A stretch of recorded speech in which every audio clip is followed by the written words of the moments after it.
इस भव्य कार्यक्रम में जो केवल मां शारदे के वरदान से ही चलने वाला है, ऐसे भाई रास बिहारी जी जो ऑल इंडिया जर्नलिस्ट एसोसिएशन के अध्यक्ष हैं और एक तरफ न्यायमूर्ति के रूप में रहे हुए मानवाधिकार में आज सदस्य के रूप में काम करते हैं भाई महेश जी, भाई आनंद जी राणा, मोहंती जी, प्रदीप जी तिवारी, बहन सीमा, और मैं सोचती हूं कि आज इस कार्यक्रम को मूर्त रूप देने में जिसकी महती भूमिका रही है, ऐसे मैं भाई महेश बालाहेड़ी और उनकी पूरी टीम, जिनको साधुवाद भी देती हूं और साथ ही साथ दिल से उनको एक इस तरह के सक्रिय और रचनात्मक काम करने के लिए प्रेरित भी करती हूं, ताकि इस समाज के चौथे स्तंभ को किस तरह से मजबूती मिले। और ये मजबूती जब तक नहीं होगी जब तक अपन गांव स्तर पर, छोटे स्तर पर, जहां देश की 80% जनता रहती है, उसके बीच पहुंचकर उनके दुखों को, सुखों को, सरकारों द्वारा, समाज द्वारा किए गए कामों को किस तरह से अपन मूर्त रूप देना चाहते हैं, ये बात जरूर सामने आनी चाहिए और लेखनी में उभर कर पत्र पर आनी चाहिए। और उसी के पश्चात हम इस देश का समृद्ध और समग्र विकास में भागीदार बन सकेंगे। और जब तक इस देश के समग्र और समृद्ध विकास की ओर हमारी कल्पना नहीं होगी, तब तक मैं सोचती हूं कि हमारा हर काम अधूरा है। आज मेरे सम्मुख बैठे हुए देश के कोने कोने से आए हुए भाई बहन जो लेखनी के धनी हैं और अपनी लेखनी के माध्यम से ही अपने अस्तित्व को कायम करते हैं, ऐसे बंधुओं को मैं दौसा की इस पावन धरती पर उनका स्वागत करती हूँ। दौसा की सांसद होने के नाते मेरा अपना धर्म और कर्म बनता है कि मैं आपके सुख को और दुख को, आपकी समस्याओं को सुनूं और समझूं और उनमें किसी भी तरह के निस्तारण में योगदान दूं। यही मेरा धर्म है, यही मेरा कर्म है। मैं ये भी कहना चाहती हूँ कि आज आपके वरिष्ठ पदाधिकारियों से आपके अस्तित्व की लड़ाई भी सुनी है। आपके अस्तित्व को कायम करने के लिए जो रणनीति आप बनाकर चलते हैं, उसको भी मैंने समझा है। बंधुओं, काम बड़ा विचित्र है और इसमें कोई दो राय नहीं कि काम को भी खुद ही ढूंढना पड़ता है और स्वयं ही उस काम के लिए आगे बढ़ना पड़ता है। कोई नियोजित काम आपको नहीं मिलता, बल्कि प्रतिदिन ही आपको काम का नियोजन करना पड़ता है। और नियोजन भी इस तरह का कि हमारी विधायिका, हमारी कार्यपालिका और हमारी न्यायपालिका जिस तरह से इस देश की धार्मिक व्यवस्था, प्रशासनिक व्यवस्था कर रही है, उसमें आप सब किस तरह से समालोचना के माध्यम से एक नई दिशा और नया दृष्टिकोण देते हैं। मैं फिर एक बात कहूंगी कि संयमित मन हमारा मित्र है और असंयमित मन हमारा शत्रु है। इसकी पहचान करते हुए आपको छोटी से छोटी जगह पर जाकर बड़े से बड़े काम करने पड़ते हैं, बड़ी से बड़ी समस्याओं को निकाल कर लाना पड़ता है। मैं स्वयं एक गांव की, बहुत छोटे गांव की बेटी हूँ, बहुत छोटे से गांव, उससे भी छोटे गांव की बहू हूँ। और दौसा मेरा पीहर का जिला है, लेकिन पास में सवाई माधोपुर मेरा ससुराल का जिला है, जहां मैं 2004 तक सांसद रही थी। माननीय अटल बिहारी वाजपेयी जी, जो इस देश के एक रत्न पुरुष या इस देश के एक महान सपूत के नेतृत्व में कुछ साल मुझे काम करने का मौका मिला। मैं ऐसा नहीं कि पत्रकारिता के क्षेत्र में आपकी कठिनाइयों को नहीं जानती, आपकी कठिनाइयों को अच्छे से जानती हूँ। दौसा जिले में जब से मैं आई हूँ, मेरा ज्यादा अस्तित्व नहीं था, मेरा ज्यादा कर्म क्षेत्र भी नहीं था और ना ही मेरे अंदर कोई बहुत बड़ी खूबी थी जिसके कारण दौसा की जनता मुझे चुनती। लेकिन मेरे बंधुओं, दौसा के पत्रकारिता से जुड़े हुए बंधु, चाहे वो सोशल मीडिया से थे, चाहे प्रिंट मीडिया से थे, चाहे टेक्नोलॉजी के माध्यम से जुड़े थे, उन सब ने केवल 14 दिनों के मेहनत में मुझे सांसद बनाकर आपके सामने खड़ा किया। ये मैं करामात मानती हूँ, ये आपके जमात की एक बहुत बड़ी कीर्ति मानती हूँ। और ये सही है कि जब हम रचनात्मक दृष्टि से, सकारात्मक दृष्टि से पत्रकारिता को वर्ण करते हैं तो दुनिया की कोई ताकत नहीं कि पत्रकारों को पीछे कर दे। आपके जीवन में आने वाली कठिनाइयों को जाना, आपके बड़े पदाधिकारियों से समझा, तो उसके लिए मैं एक ही बात कहूंगी, बंधुओं, देखकर बाधा विविध बहु विघ्न घबराते नहीं, रह भरोसे भाग्य के दुख देख पछताते नहीं, बन गया हीरा उन्हीं के हाथ से है कार्बन, कांच को करके दिखा देते हैं वे उज्जवल रतन। आपको इसी प्रसंग में, आपको इसी सोच के साथ आगे बढ़ना है। कोरोना महामारी अकेली हमारे देश की नहीं थी, ये सारे संसार की महामारी थी। उस महामारी में मैंने प्रत्यक्ष से आपको काम करते हुए देखा, फ्रंट लाइन में काम करते हुए देखा। आपने जिस तरह से जागरूकता पैदा की, उस जागरूकता को भी मैंने आंखों से देखा है। और आंखों से देखने के बाद मैं ये सोचती हूँ कि हमारे फ्रंट पे काम करने वाले, हमारे मेडिकल साइंस से जुड़े हुए भाई बहन, और दूसरे नंबर पे यदि कोई आते थे तो केवल पत्रकार बंधु आते थे, अपना कैमरा लेकर, अपनी लेखनी लेकर, जिस तरह से भाग दौड़कर इस महामारी से बचने के उपाय भी बताते थे। और उपाय के साथ साथ वो ये भी समझाना की कोशिश करते थे कि सरकारें आंखें खोलें, सरकारें समझें, समाज समझे। आज भी मैं कहना चाहूंगी कि वर्तमान में भी आज मैंने पहली बार मेरे अपने संसदीय क्षेत्र मुख्यालय के हॉस्पिटल में जाकर कोरोना वैक्सीन ली है।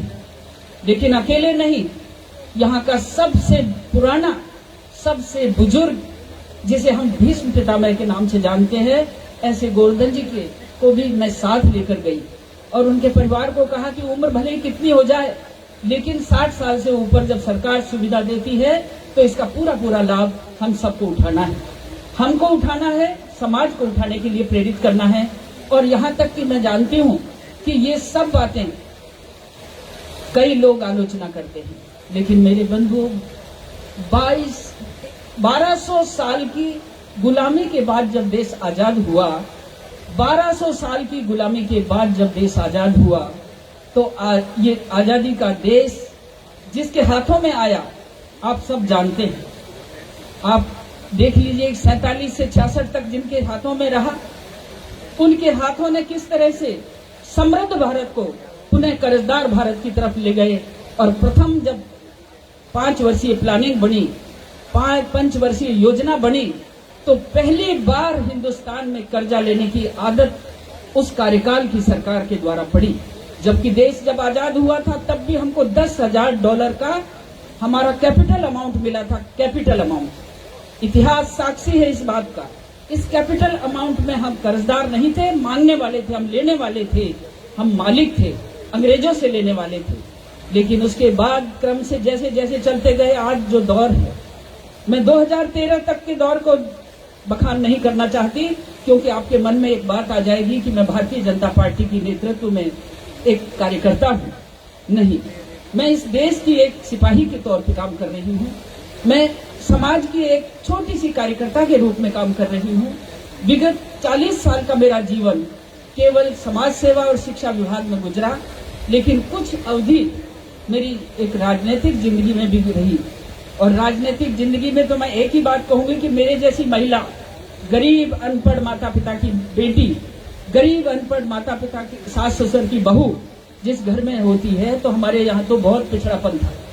तो जिस तरह से गंगा जी में एक बेडोल पत्थर हिमालय का गिरता है और वो पानी के थपेड़ों से गोल हो जाता है और उसको शिवलिंग की उपाधि दे दी जाती है, मेरे बंधुओं से इसी प्रकार मेरा जीवन है।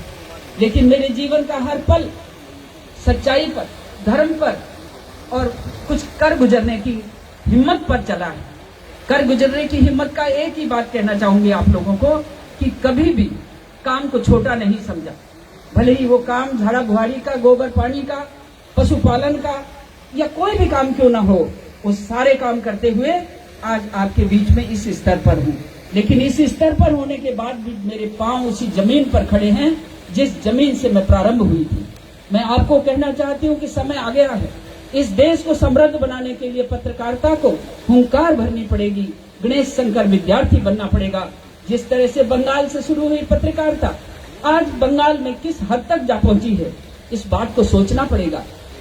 निजी स्वार्थों में फंसे हुए कुछ लोग भले ही इस पैसे को बदनाम कर दें, लेकिन मैं आपको कहना चाहती हूं कि ये चौथा स्तंभ, ये मजबूत स्तंभ आपकी मजबूती के कारण, आपके संयमित मन के कारण, मां सरस्वती के वरदान के कारण ही आगे बढ़ सकता है। बंधुओं, बिना सोचे हुए कोई भी कृत्य सफल नहीं होता, और आप लोग वो हैं जो फ्रंट पे लड़ाई लड़ते हैं।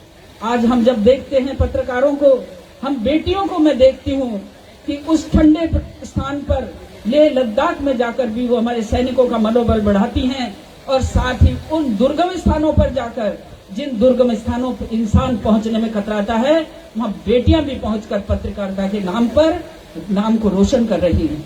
ऐसी स्थिति में आप ये जानते हैं कि जिस समय फ्रंट पे लड़ाई लड़ी जाती है, चाहे युद्ध हो, चाहे कोई सामाजिक कार्यक्रम हो, या कोई नेता का आना हो, या किसी मंत्री का जाना हो, उसमें धक्का मुक्की में किस तरह से आप आगे बढ़ते हैं। लेकिन उस समय एक ही भावना आपके मन में रहती है कि गिनोन मेरी श्वास, गिनोन मेरी श्वास, छुए क्यों मुझे विपुल सम्मान, गिनोन मेरी श्वास, छुए क्यों मुझे विपुल सम्मान। आपके मन में ये भाव जब रहता है तो इस राष्ट्र को सही पटरी पर लाना, सही दिशा दिखाना और सही काम करना, और जो इस तरह के क्षेत्र में काम करते हुए लोगों को आलोचना करते हैं, उनकी आंखें खोलना, उनके कानों में डली हुई उस मल को निकालना, ताकि वो सही सुने और सही देखें, और सही सुनेंगे और सही देखेंगे तो निस्संदेह आप पत्रकारिता के क्षेत्र में अपने लिखे हुए शब्दों, अपने लिखे हुई वाणी, अपने लिखे हुए उद्घोष को इस जन जन तक पहुंचाने में सामर्थ्यवान होंगे। मैं हमेशा एक ही बात कहती हूँ कि देश आजाद तो हुआ, लेकिन स्वतंत्र नहीं हुआ, स्वतंत्र नहीं हुआ। और इसी का परिणाम है कि हमारे पत्रकारिता से जुड़े हुए छोटे छोटे भाई छोटी छोटी जगहों में इन माफियाओं से, भले ही वो माफिया आज पत्र निकालने वाले हों, अखबार निकालने वाले हों, या बड़े बड़े चैनल का संचालन करने वाले हों, वो किस तरह से दोहन करते हैं, इस दोहन से बचने के लिए भी एकजुटता जरूरी है, एकजुटता जरूरी है। आप ये देख ले, मैं कई बार कह देती हूँ कि एक महिला को आगे बढ़ते हुए देखना नहीं चाहती, क्योंकि थोड़ी ईर्ष्या भावना होती है। लेकिन गोस्वामी तुलसीदास जी ने भी लिख दिया था कि मोहन नारी नारी के रूपा, मोहन नारी नारी के रूपा, पन्ने गारी है रीति अनुपा। लेकिन नहीं, इस लकीर को धूमिल करना है और मिलजुल कर हमको आगे बढ़ना है। और आगे जब हम बढ़ेंगे तो ये निश्चिंत कि हम अच्छे से अच्छे पायदान पर चलते हुए आगे बढ़ेंगे। और मैं आप सबके स्वागत करती हूँ, आपकी वंदना करती हूँ, और आपको प्रेरित भी करना चाहती हूँ कि कलम आपकी है, मन आपका है, बुद्धि आपकी है, माँ सरस्वती आपको साथ दे रही है। ऐसी स्थिति में आप अपनी लेखनी को जिस तरह से खुले मन में उकेरेंगे तो समाज की आंखें खुलेंगी, बेईमानों की आंखें खुलेंगी, धोखेबाजों की आंखें खुलेंगी, और वोट की राजनीति करने वालों को भी धक्का पड़ेगा, धक्का पड़ेगा। जिस तरह से आज इस देश का नेतृत्व जिनके हाथों में है, वो चाय बेचने वाला गरीब इंसान है, चाय बेचकर गुजारा करने वाला वो परिवार का सदस्य है। इसीलिए उसके मन के अंदर इस देश को समृद्ध, समृद्ध, सामर्थ्यवान, शक्तिवान और इसको शानवान, प्रतिभावान कौन से ऐसे शब्द हैं जो बनाने के लिए संकल्पित नहीं है। मैं पार्टियों से ऊपर उठकर भी देखना चाहती हूँ और दिखाना चाहती हूँ कि हमें दलगत राजनीति से ऊपर उठकर इस राष्ट्र को किस तरह से समृद्ध करना है। माता बहनों का सम्मान हो, नौजवानों के हाथ में रोजगार हो, और ये रोजगार कब आएगा? जब हम अपनी विश्वकर्मा जातियों को, हमारी जो विश्वकर्मा जातियां हैं वो हैं सुनार, सुथार, हमारे बुनकर, हमारे छोटे छोटे काम करने वाले भाई बहन जो घरों में काम करा करते थे। पुराना भारत जिसके लिए समृद्ध बना था, उन सब हमारी विश्वकर्मा जातियों के नाम से जिनको जाना जाता है, किसी एक जात के नाम से। यदि हम जानकर समाज को आगे बढ़ाना चाहते हैं, देश को आगे बढ़ाना चाहते हैं, कभी नहीं बढ़ सकता। हमको आत्मनिर्भरता की यदि सफलता हासिल करनी है, स्वयं पर स्वावलंबी होना है, तो हमको विदेशों से उत्पन्न वस्तुओं का त्याग करना पड़ेगा। विदेशों में उत्पन्न वस्तुओं को भारत के अंदर डंप करना अब छोड़ देना चाहिए, क्योंकि विदेशों ने भारत को बाजार समझा है, और बाजार समझने वाले लोगों को, देशों को हमको दूर खड़ा करके हमारे स्वदेशी का नाम लेते हुए घर घर में हम अपने ही देश में उत्पन्न वस्तुओं का उपयोग करें तो निस्संदेह आत्मनिर्भरता की ओर हम जाएंगे। गांव गरीब की होने के नाते मैं एक बात जरूर आपको कहूंगी, गांधी जी का हम नाम लेते हैं, लेकिन गांधी जी ने स्वराज की कल्पना की थी। गांधी जी ने स्वराज की कल्पना की थी। विनोबा जी ने हमारे बीच में आकर सर्वोदय की कल्पना की थी। पंडित दीनदयाल जी उपाध्याय ने अंत्योदय की कल्पना की थी। और इन तीनों मंत्रों के साथ ही हम देश को समृद्ध करने के लिए आपकी कलम चलनी चाहिए, आपका हौसला चलना चाहिए। और मैं सोचती हूँ कि आप सब मुझे सांसद ना समझें, एक जनप्रतिनिधि, एक इकाई की हूँ, दौसा संसदीय क्षेत्र की हूँ। 8 विधानसभाएं हैं और 8 विधानसभाओं में आज मैं कहूँ कि मेरी विचारधारा का एक भी विधायक नहीं है। ऐसी परिस्थिति में जन जन की भावनाओं का आदर करना मेरा धर्म है, कर्तव्य है, और उन भावनाओं का आदर करते हुए ही मैं आगे चलती हूँ। और मैं आपको ये बताना चाहती हूँ कि आपकी जो भी समस्याएं हैं, जिस तरह से भाई रास बिहारी जी ने और भाई हमारे राणा जी ने एक संबोधन दिया और उसमें मुझे संकेत भी दिया, आपको जहां कहीं भी सांसद की हैसियत से जहां कहीं भी आपकी बात को कहलवाने के लिए मुझे कहेंगे, मैं माथावाणी, जैसे कहते हैं ना, कोई तो पैरों चल के आएगा, मैं माथावाणी चल के आपके पास आऊंगी और आपकी मदद करने के लिए सदैव तैयार रहूंगी। इन्हीं भावनाओं के साथ पुनः आप सबका अभिवादन। और इस दौसा की धरती पर आप पधारे हैं तो मैं सोचती हूँ कि दौसा की धरती भी पवित्र हुई है। पूरे देश के भाई पत्रकार भाई बहनें यहाँ आए हैं, बहनें भी बैठी हैं। बहनों में भी जब पत्रकारिता की भावना है, अभी कई जगहों पर मैं देखती हूँ, मैं हौसला बुलंद करना चाहती हूँ उनका कि जटिल से जटिल काम के लिए भी आपको आगे बढ़ना है, और तभी जाकर हम महिला बहनों का, जो देश की आधी आबादी है, इसका सम्मान कर पाएंगे। भाइयों का सहयोग लेते हुए मैं कभी नहीं चाहती कि हम पुरुष परिवार को के पुरुष का अपमान होने दें, कभी इसका अपमान नहीं, क्योंकि दोनों मिलकर ही इस राष्ट्र को आगे बढ़ा सकते हैं। और इसी भावना से मैं चाहती हूँ कि आप सबके बीच में मैं किस तरह सहयोग कर पाऊँ। भाई रास बिहारी जी से, भाई राणा जी से दिल्ली में भी मिलती रहूंगी, और उस समय जब कभी भी आप मुझे कहेंगे, मैं आपके सेवा के लिए सदैव तत्पर रहूंगी। पुनः आप सबका अभिवादन, स्वागत करते हुए वाणी को विराम देती हूँ। जय भारत। बहुत बहुत अभिनंदन।